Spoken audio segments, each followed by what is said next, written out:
Hi folks, this is Jeffrey Fox here reporting on high performance data engineering everywhere. And this is done by a group of staff and students at the Digital Science Center at Indiana University. And it involves two technologies. The main focus will be on Cylon, but it relates well to our previous technology, Twister 2. All right, so this is a slide I've often used in such talks. It points out that everything that people get excited about, which is this little red blob here with the machine learning, which I call data science in this graph, is a small part of the problem. The problem's much bigger, and it's full of what people call data engineering. And we need to do three things. We need to make the data engineering run fast, the data science run fast, and we need to link them together very fast. And that's the goal of this talk.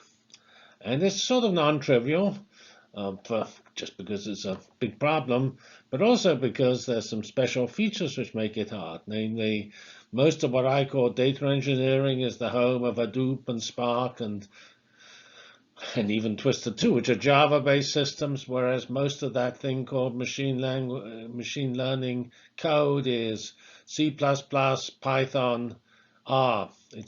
So there's and those linking these languages together, especially linking Java to other languages, is not so easy to do with good performance. All right, so this shows effectively the space where Cylon lives. Cylon is a little piece of core technology that links these four segments together. Some different data formats, which it has to cope with and link all together. Some different data processing systems. These are the data engineering systems. Some different machine learning systems, the data science systems. And all of this is done in different languages. We can show this linkage again in this diagram here. The languages are at the top, and these stacked circles represent the different components that Cylon has.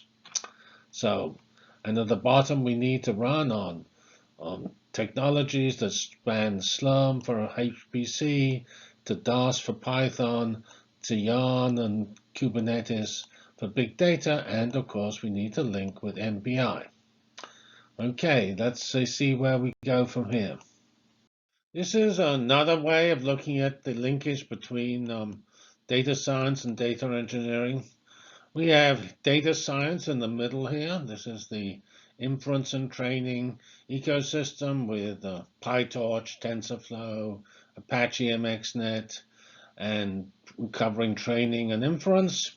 Here around at the top, we have the user interface, which is Python-based, Jupyter Notebook or other notebooks. We have around it, all around it, we have pre-processing. Well, that's the data engineering. And we have to get the data in various formats, and we have to send it off to various things, including devices at the edge. And the data itself comes from devices at the edge. Things we're going to be using are Apache Arrow and Apache Parquet, which allow us to address the interoperability between these different subsystems in an efficient fashion. And while we're about it, we have to be sharded, and we need to be properly parallel at all stages of the problem. So this is it. And we need, again, I've restated the data science and the data engineering. Often I talk about in my classes DIKW, data, information, knowledge, wisdom. And data to information is all data engineering. Information to knowledge is a mix of engineering and science. And let's see where we go next, which looks again at this is a similar picture, but a more cryptic one, which relates to the industry ETL, extract, transform, load model, which is a very important way of getting forming structured data, because when you build your model, you need the data structured so it can be analyzed by the model.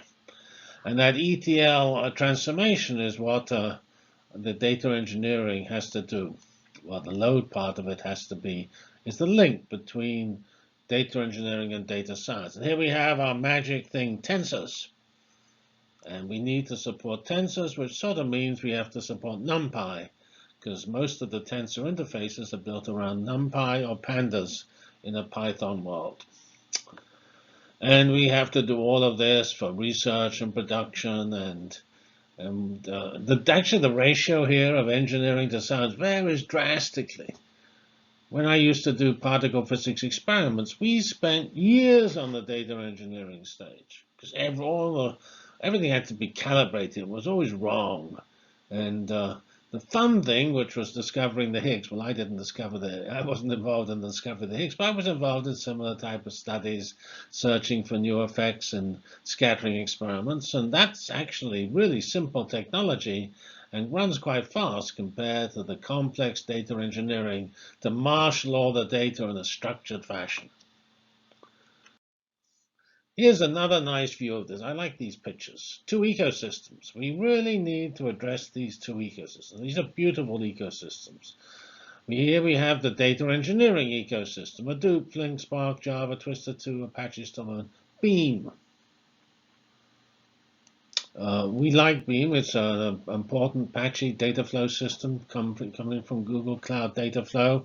And here we have the other ecosystem, the data science ecosystem involving Python, Keras, TensorFlow, PyTorch, Dask, Rapids from NVIDIA, Pandas, and NumPy as Python staples for presenting data in a structured fashion.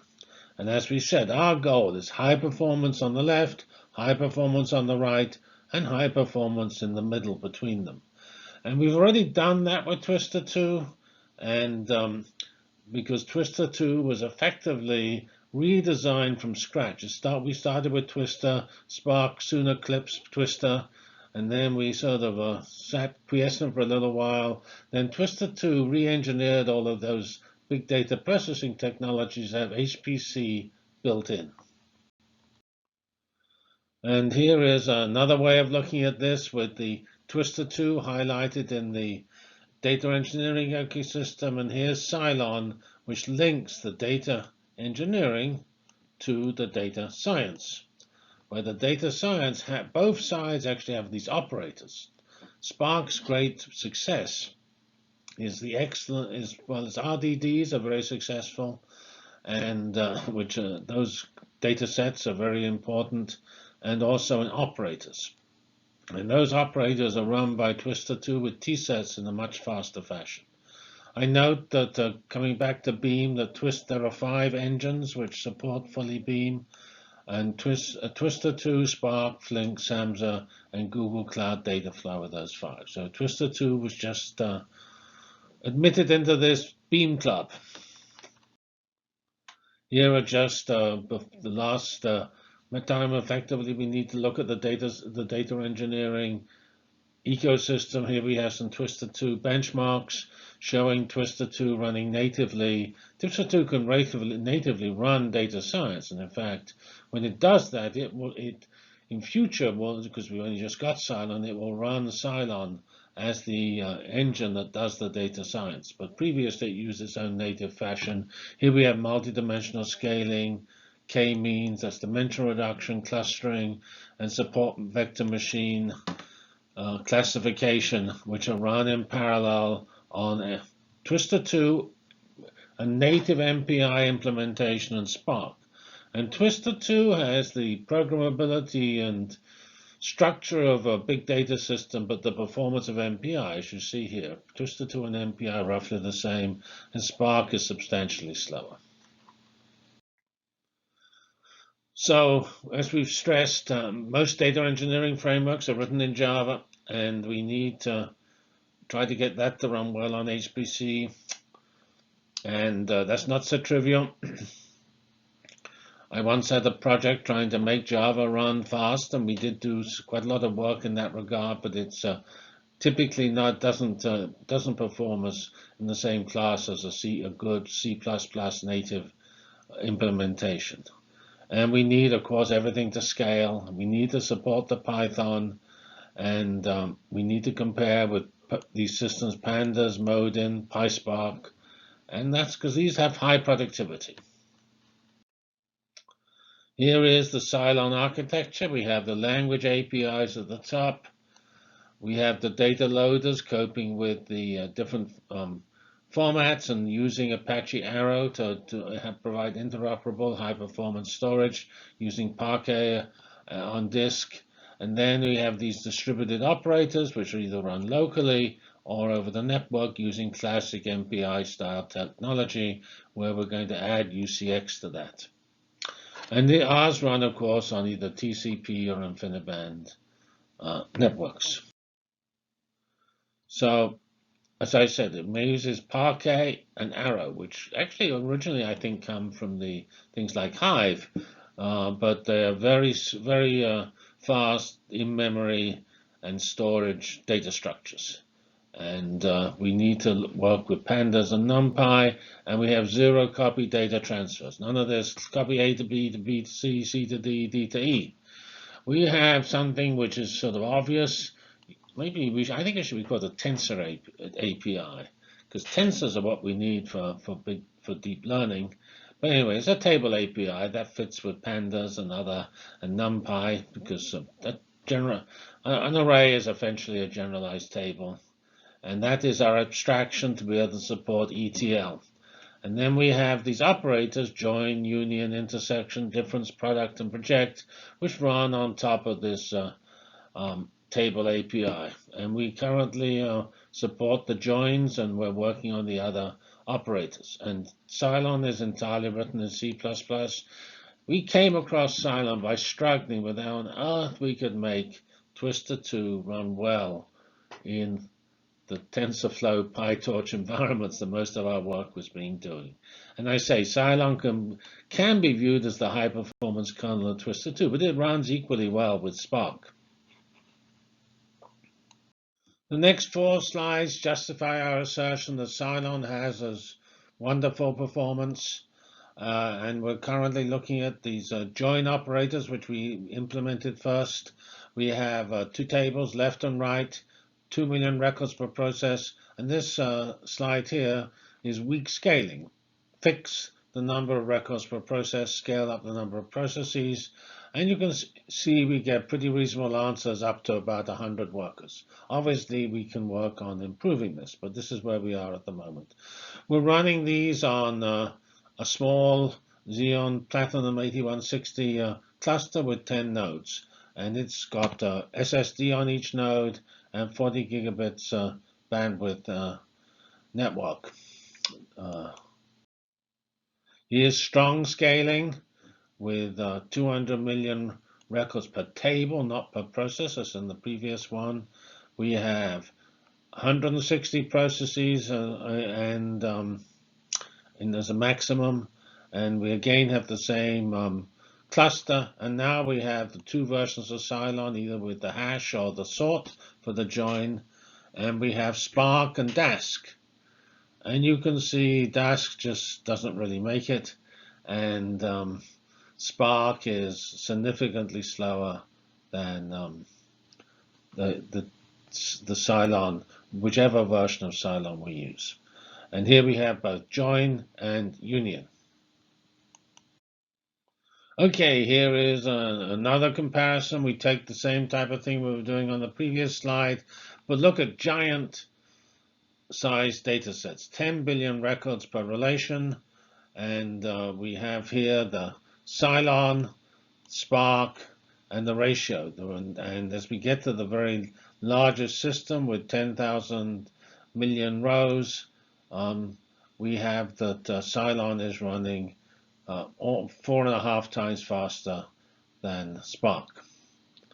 But always Cylon outperforms Spark, with Spark taking over 3 seconds to 1.5 for 200 million rows. So this is not very surprising, by the way. We were just Cylon was implemented from the beginning to have high performance. Nothing went into Cylon which wasn't high performance. Here we just compare. Cylon can be used from different languages. We compare them here. We have the basic C++ version in blue, the Python version in red, and the Java version, which will be used with Twister2 in yellow/orange, whatever that color is. And you can see there is No difference between Python and C++. That's because Python really does join to C++ very easily. It's Java's the one hard to join with. But even with Java, we don't get more than, I don't know, 5% overhead. And that seems to even be disappearing at the larger levels of parallelism. Finally, we want to discuss the use with Jupyter Notebooks. Remember our early picture of data engineering we had at the top, the Jupyter Notebook. I'm sure that there will be more and more use of Jupyter Notebooks, and they're obviously well suited to table APIs because they're all built around NumPy and pandas.